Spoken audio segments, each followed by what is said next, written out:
வனாந்திரம்னா என்ன? அது ஒரு மனுஷனும் குடியிருக்க முடியாத இடம், மரண இருள், வேஸ்ட்லேண்ட், பள்ளமுள்ள இடம், வறட்சி. இன்னைக்கு அநேகருடைய வாழ்க்கை இப்படிதான் இருந்து கொண்டிருக்கிறது. யாருக்கும் நான் வேண்டாம், என் வாழ்க்கை வறட்சி, நிறைவென்று ஒன்றுமே இல்லை, நான் பிரயாசப்பட்டும் பலன் இல்லை. இதுதான் வனாந்திரம். ஒரு மனிதனும் கடவாது, அந்த ஒரு மனுஷனும் குடியிராமலும் ஒருத்தர் கூட என் கூட இருக்க விரும்பல. அறிமுகமானவர்கள் கூட தெரியாதவர்கள் போல தெரிகிறார்கள். இதுதான் வனாந்திரம். அறிமுகமானவர்கள் கூட தெரியாதவர்கள் போல போகிறார்கள். இதுதான் என்னுடைய வாழ்க்கை. மரண இருள். இன்னைக்கா நாளைக்கா தெரியல, இந்த திரி இப்ப அணையுமா பயம். அவாந்திர வழி, எதற்கும் பிரயோஜனமற்ற நிலைமை. இதுதான் வனாந்திரம். இப்படிப்பட்ட சூழ்நிலையில யாராவது இந்த சத்தத்தை கேட்டுக் கொண்டிருப்பீர்களே, ஆனால் உங்களை பார்த்து தான் பரிசுத்த ஆவியானவர் இந்த வார்த்தைகளை பேசும்படி ஏவி கொண்டிருக்கிறார். உன்னதத்திலிருந்து நம்மேல் ஆவி ஊற்றப்பட மட்டும் அப்படியே இருக்கும். ஆனால் ஆவி ஊற்றப்பட்ட பிறகு வனாந்திரம் செழிப்பான வயல்வெளியாக மாறும். கரங்களை உயர்த்தி ஆமென் சொல்லுங்க பார்க்கலாம். அப்படி என்றால் ஐயோ நான் வனாந்திரமா இருக்கிறேனே என்று புலம்புவதை விட இந்த வனாந்திரத்தை செழிப்பான வயல்வெளியாய் மாற்றுகிற அந்த ஆவியை என் மேல ஊற்றுங்கப்பான்னு சொல்லி கேளுங்க.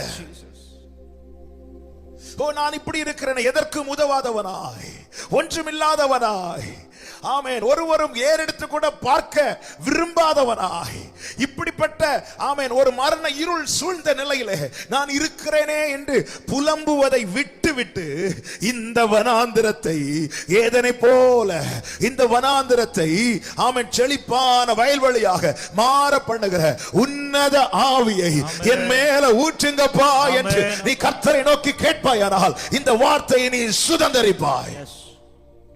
வனாந்திரம் செழிப்பான வயல்வெளியாக மாறும். இப்படி அநேக வாக்குத்தத்தங்கள்லாம் நமக்கு இருக்குங்க. ஏசாயா 35:1 சொல்லப்பட்டிருக்கிறது, வனாந்திரம் புஷ்பத்தை போல செழிக்குமா. ஏசாயா 41:18 சொல்லப்பட்டிருக்கிறது, வனாந்திரம் தண்ணீர் தடாகமாக மாறுமா. ஏசாயா 41:19 சொல்லப்பட்டிருக்கிறது, அங்கு வனாந்திரத்தில் விருட்சங்கள், கேதுரு மரங்கள், தேவதார் விருட்சங்கள்லாம் முளைக்கும். ஏசாயா 51:3 சொல்லப்பட்டிருக்கிறது, கர்த்தர் சீயோனுக்கு ஆறுதல் செய்வார், அதன் வனாந்திரத்தை ஏதேனை போல மாற பண்ணுவாராம். இதெல்லாம் வாக்குத்தத்தங்கள்.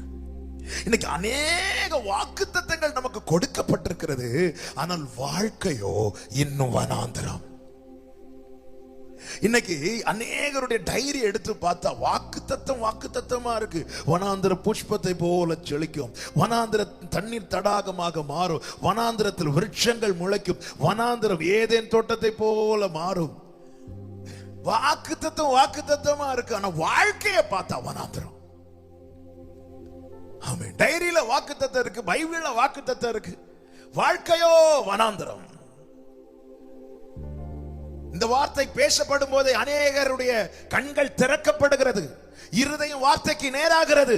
கர்த்தர் என்னோடு தான் பேசுகிறார் நிச்சயத்தோடு உங்கள் கவனம் கூர்மையாகிறதை நான் உணர்கிறேன். ஆவியில வாக்குத்தத்தத்துக்கு குறைவில்லை. வாக்குத்தத்தம் இல்லாத வனாந்திரம் அல்ல, வாக்குத்தத்தத்தை கொடுத்து தான் கர்த்தர் இஸ்ரவேலை அழைத்து கொண்டு வந்தார். ஆனால் நடந்ததோ வனாந்திரம். ஏன் ஆண்டவரே இந்த வனாந்திரம்? இன்னைக்கு அநேகருடைய புலம்பல் இதுதான், ஏன் அப்பா இந்த வனாந்திரம்? இன்னைக்கு அப்படி புலம்பிக் கொண்டிருக்கிறவர்களை பார்த்துதான் இந்த வார்த்தை, ஏன் இந்த வனாந்திரம் என்று புலம்புவதை விட்டு இந்த வனாந்திரத்தை ஏதனை போல மாறப்படுகிற செழிப்பான வயல்வெளியாய் மாறப்படுகிற உன்னத ஆவியை என் மேல ஊற்றுங்கப்பா என்று கேளுங்க. அபிஷேகமே உன் அடையாளத்தை மாற்றும். அப்போஸ்தலர்கள் சீஷர்கள் இடத்திலே ஆண்டவராக இயேசு கிறிஸ்து அதுதானே சொன்னார். லூக்கா 24:49 ஆமென். அந்த வசனத்தை வாசிக்க கேட்கலாம். லூக்கா 24:49. என் பிதா வாக்குத்தத்தம் பண்ணினதை இதோ நான் உங்களுக்கு அனுப்புகிறேன். நீங்களோ உன்னதத்திலிருந்து வரும் பெலனால் தரிப்பிக்கப்படும் வரைக்கும் எருசலேம் நகரத்தில் இருங்கள் என்றார். உன்னதத்திலிருந்து வரும் பலனால் தரிப்பிக்கப்படும் வரைக்கும்.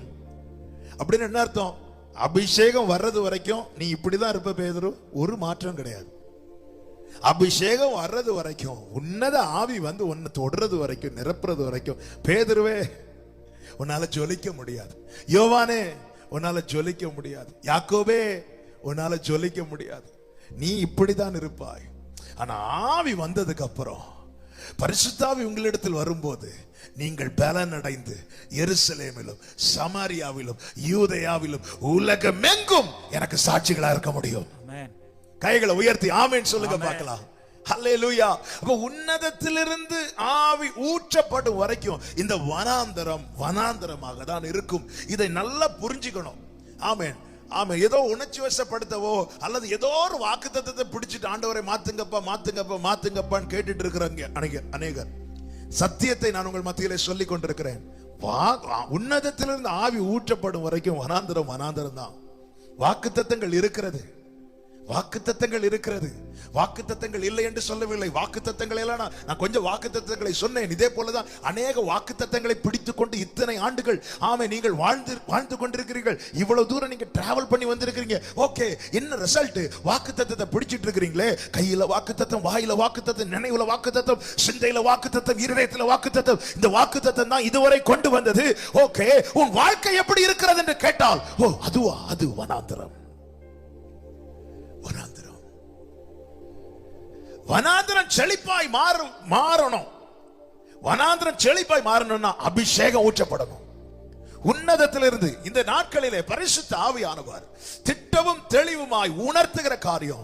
இன்னைக்கு எது அவசியம் அதை ஜனங்கள் தேடுவதை விட்டுவிட்டு அனித்திய மாணவிகளுக்காக மிகவும் கவலை கொண்டு அதற்காகவே ஆண்டவர் சமூகத்தில் அழுது கொண்டிருக்கிறார்கள். எதுங்க அவசியம்? இந்த வனாந்திரத்தை செழிப்பான வயல்வெளியாய் மாற்றுகிற வல்லமை தேவ ஆவியானவருக்கு உண்டு. ஒழுங்கின்மையும் வெறுமையுமான பூமியின் மேல் அவர் அசைவாட ஆரம்பித்ததும் இருள் விலகி வெளிச்சம் உண்டாகி அதன் நடுவில் ஒரு ஏதேனை சிருஷ்டித்த அதே வல்லமையின் ஆவியானவர் இன்று நம்முடைய வாழ்க்கையை செழிப்பான வயல்வெளியாய் மாற்ற உண்மையுள்ளவராய் போதுமானவராய் இருக்கிறார். கைகளை உயர்த்தி ஆமென் சொல்லுங்க பார்க்கலாம். இதற்காக ஏக்கத்தோடு கேட்டுக்கொண்டிருக்கிறவர்களுக்கு இன்னொரு வார்த்தை கூட சொல்லுகிறேன். ஏசாயா 29:17.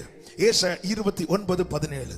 இன்னும் கொஞ்ச காலத்தில் அல்லவோ, இன்னும் கொஞ்ச காலத்தில், எல்லாரும் சொல்லுங்க, கொஞ்ச காலத்துல சொல்லுங்க, கொஞ்ச காலத்துல, இன்னும் கொஞ்ச காலத்தில் அல்லவோ லீபனோன் செழிப்பான வயல்வெளியாக மாறும். செழிப்பான வயல்வெளி காடாக எண்ணப்படும். கொஞ்ச காலத்துல. இதுக்கு ரிலேட்டடான வசனம் தான் ஏசாயா 32:15 நாம எடுத்த வார்த்தை. அங்க என்ன சொல்லப்பட்டிருக்கிறது? உன்னதத்திலிருந்து ஆவி வரும்போது வனாந்திரம் செழிப்பான வயல்வெளியாக மாறும். ஏசாயா 29:17 என்ன சொல்லப்பட்டிருக்கிறது? இன்னும் கொஞ்ச காலத்துல, இன்னும் கொஞ்ச காலத்துல. அப்படின்னு என்ன அர்த்தம்? ஆமென். இங்கே சொல்லப்பட்டிருக்கிற வார்த்தை அங்க வந்து முடியுது பாருங்க. ஏசாயா 29:17 சொல்லப்பட்ட வார்த்தை ஏசாயா 32:15 அதுக்கான சரியான ஆன்சர் கிடைக்கிறது. எவ்வளவு காலத்துல, இன்னும் எவ்வளவு நாள்ல? உன் மேல பரிசுத்த ஆவியானவர் நிரப்பப்படும், ஊற்றப்படும் வரைக்கும், உன்னத ஆவி உண்மையில் ஊற்றப்படும் வரைக்கும் இப்படிதான் இருக்கும். இன்னும் கொஞ்ச காலத்துல இயேசு கிறிஸ்து சீஷர்கள் இடத்துல என்ன சொல்லுவார்? அப்போஸ்தலர் 1:4 வாசிங்க. அப்போஸ்தலர் 1:4 வசனம். அன்றியும் அவர் அவர்களுடனே கூடி வந்திருக்கும் போது அவர்களை நோக்கி யோவான் ஜலத்தினாலே ஞானஸ்நானம் கொடுத்தான். நீங்கள் சில நாளுக்குள்ளே கொஞ்ச காலத்துக்குள்ளே, இன்னும் கொஞ்ச காலம். ஆமென். என கேட்டுக்கொண்டிருக்கிற அன்பு சகோதரா சகோதரி, ஒவ்வொருவருக்கும் இயேசுவின் நாமத்திலே சொல்லுகிறேன், என்ன அந்த கொஞ்ச காலம்? அந்த கொஞ்ச காலத்துல நான் என்ன செய்ய வேண்டும்? என்ன உண்டாகும்? என்ன திடீர்னு எனக்குள்ளே மாற்றம் உண்டாக அப்படி என்ன நடக்க போகிறது? என்ன நடக்க போகிறது என்றால், பரிசுத்த ஆவி வரும்போது நீங்கள் பலனடைந்து, உன்னதத்திலிருந்து ஆவி ஊற்றப்படும் போது வனாந்தரம் செழிப்பான வயல்வெளியாய் மாறும். அன்பான வாலிப சகோதரா சகோதரி, அன்பான விசுவாசிகளை ஒவ்வொருவருக்கும் சொல்லுகிறேன், இந்த வனாந்தரத்துக்கு ஒரு முடிவு இல்லையா? இந்த வனாந்தர வாழ்க்கைக்கு ஒரு முற்றுப்புள்ளி இல்லையா என்று இந்த வார்த்தையை, ஜீவ மார்க்கத்தை உங்களுக்கு நான் தெரியப்படுத்தி கொண்டிருக்கிறேன். ஜீவ மார்க்கத்தை உங்களுக்கு போதித்துக் கொண்டிருக்கிறேன். பரிசுத்த ஆவியானுடைய துணை இல்லாமல், பரிசுத்த ஆவியின் அபிஷேகம் இல்லாமல் வாக்குத்தத்தத்தை உன்னால் சுதந்திரிக்க முடியாது. வாக்குத்தத்தங்கள் எல்லாம் ஆண்டவராகிய இயேசு கிறிஸ்துவுக்குள் ஆம் என்றும் ஆமென் என்றும் இருக்கிறது. சத்திய ஆவியாகிய தேற்றரவாளன் என்ன செய்கிறாராம்? அவருக்குள் இருக்கிறதை எடுத்து நமக்கு கொடுக்கிறார். ஓ ஜீசஸ். யோவான் 16வது அதிகாரம் நீங்கள் படிக்கும் போது தெரியும், சத்திய ஆவியான தேற்றரவாளன் என்ன செய்கிறார்? ஆண்டவராகிய இயேசு கிறிஸ்து சொல்லுகிறார், என்னுடையதிலிருந்து எடுத்து உங்களுக்கு கொடுப்பார். என்னுடைய அவருக்குள்ள என்ன இருக்கு? அவருக்குள்ளே glory, அவருக்குள்ளே வாக்குத்தத்தங்கள் எல்லாம் ஆம் என்றும் ஆமென் என்றும் இருக்கிறது. சத்திய ஆவியாகிய தேற்றரவாளன் என்னுடையதிலிருந்து எடுத்து உங்களுக்கு கொடுப்பார். வாக்குத்தத்தங்கள் உங்களுக்கு கொடுக்கப்பட்டிருக்கிறது. ஆமென். அது உங்களை ஏமாற்றுவதற்கல்ல, அதை நீங்கள் சுதந்திரிப்பதற்காக. இன்னும் கொஞ்ச காலத்தில் அல்லவோ லீபனோன் செழிப்பான வயல்வெளியாக மாறும். ஆமென். எப்படி மாறும்? ஆமென். இன்னைக்கு அநேகருக்கு சந்தேகம் என்ன தெரியுமா? நான் இப்பொழுது இருக்கிற சூழ்நிலைக்கும் எனக்கு கொடுக்கப்பட்டிருக்கிற வாக்குத்தத்தத்துக்கும் சம்பந்தமே கிடையாது. உண்மைதான். நீ இப்பொழுது இருக்கிற சூழ்நிலைக்கும் உனக்கு கொடுக்கப்பட்டிருக்கிற வாக்குத்தத்தத்துக்கும் எந்த சம்பந்தமும் இல்லை. ஆனால் பரிசுத்த ஆவி உன்மேல் வரும்போது, ஆமென் சொல்லுங்க பார்க்கலாம், ஆனா உன்னத ஆவி உன்னை நிரப்பும் போது நீ இப்படிப்பட்டவனா இருக்க மாட்டாய். வேதம் சொல்லுகிறது, நீ வேறு மனுஷனாவாய். ஹalleluya. ஓ glory தடராமா கரபா. ஓ ஜீசஸ். இந்த எலும்புகள் உயிரடையுமா என்று எசேக்கியேலை பார்த்து ஆமென் கர்த்தருடைய ஆவியானவர் கேட்டார். ஒரு உலர்ந்த எலும்புகள் நிறைந்த பள்ளத்தாக்கி நடுவே கொண்டு போய் இந்த எலும்புகள் உயிரடையுமா, இந்த எலும்புகள் உயிரடையுமா என்று கேட்டார். அவன் சொன்னான், ஆண்டவரே அது எனக்கு எங்க தெரியும்? அது உமக்கு தான் தெரியும், அது உமக்கே தெரியும், அது உங்களுக்கு தான் தெரியும் சொன்ன போது ஆமென் கர்த்தர் சொல்லுவார் அவரை பார்த்து, அதை பார்த்து நீ தீர்க்க தரிசனம் உரை. அவன் தீர்க்க தரிசனம் பேசும்போது உலர்ந்த எலும்புகள் எல்லாம் ஒன்றோடு ஒன்று சேர ஆரம்பித்தது. ஆமென். ஆனாலும் ஆவி இல்லாதபடியினாலே ஆமென் அது நிற்க முடியவில்லை. உலர்ந்த எலும்புகள், இது உயிரடையுமா, இது உயிரடையுமா? இப்போ எசேக்கியேல் பார்த்து கொண்டிருக்கிறான். என்ன பார்த்து கொண்டிருக்கிறான்னா, இது உயிரடைந்தாலே பெரிய சாட்சி. ஆமென். இது உயிரடைந்தாலே பெரிய சாட்சி. இது உயிரடைமான்னு பார்த்துட்டு இருக்கிறான். ஆனா ஆவி வந்தது. வேதம் சொல்லுகிறது, ஆவி வந்து அவர்களை உட்பிரவேசித்ததும் அவைகள் உயிரடைந்தது மாத்திரமல்ல, காலூன்றி மகா பெரிய சேனையாய் நின்றது. கைகளை உயர்த்தி ஆண்டவருக்கு மகிமையை செலுத்துங்க பார்க்கலாம். இன்னைக்கு உலகம் பார்த்துட்டு இருக்கு, இவன் உயிரடைவானா, இவள் உயிரடைவாளா, இந்த தாழ்விலிருந்து எழும்பிடுவானா, இந்த மங்கின நிலையிலிருந்து கொஞ்சம் எழும்பிடுவாங்களா? நீ உயிரடைகிறதே ஆமென் உனக்கு வாழ்வது ஆமென் 3 வேளை நீ சாப்பிடுறதே உனக்கு பெரிய சாட்சியா இருக்கலாம். ஆனா இயேசுவின் நாமத்திலே இந்த தீர்க்கதரிசன வார்த்தை உன்னை நோக்கி வருகிறது, கேள். நீ உயிரடைந்தால் போதும் என்று ஏங்கிக் கொண்டிருக்கிறாய். கர்த்தர் சொல்லுகிறார், உன்னை உயிரடைய பண்ணுவதற்காக மாத்திரமல்ல என் ஆவியை ஊற்றுவது, உன்னை காலூண்டி மகா பெரிய சேனையாய் நிற்க வைப்பதற்காக. ஆமென். உடாரமா சேகரமா